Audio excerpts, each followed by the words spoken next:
തട്ടി തട്ടിയാണ് ഈ ഫുട്ബോളൊക്കെ കളിക്കുന്ന പോലെ അല്ലേ, പതുക്കെ എന്നൊക്കെ പറഞ്ഞിട്ടാണ് ഇട്ടത്. Hockey, sorry.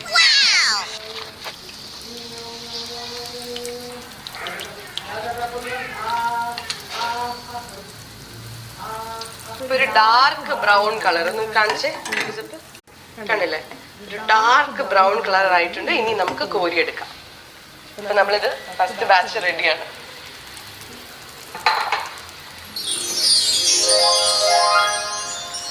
സോ ഗൈസ്, നമ്മൾ ഇനി അത് ടേസ്റ്റ് ചെയ്യേണ്ട ഒരു മൊമെന്റ് ആണ്. ഇത് ഞാൻ കുറേ നാളായിട്ട് ടേസ്റ്റ് ചെയ്യുന്നതാണ്, പക്ഷെ എങ്കിലും ഇത് എപ്പോൾ കണ്ടാലും ഒരു കൊതിയാണ്. അപ്പൊ നമ്മുടെ ഫസ്റ്റ് കട്ട്ലറ്റ് നമ്മൾ ടേസ്റ്റ് ചെയ്യാൻ പോകണം. ഞാൻ കുറച്ച് പാത്രത്തിൽ സോസ് ഒക്കെ ഒഴിച്ചു, ബിക്കോസ് ചിലർക്ക് സോസ് ഇല്ലാണ്ടാണ് ഇഷ്ടം. പക്ഷെ എനിക്ക് സോസ് ഭയങ്കര ഇതിൽ ഡിപ്പ് ചെയ്ത് ഞാൻ കഴിക്കും. അങ്ങനെ ഞാൻ കഴിക്കാൻ പോവാണ്. സോ ഫസ്റ്റ് സോസ് എടുക്കുന്നു, കട്ട്ലറ്റിൽ ഇങ്ങനെ മുക്കുന്നു.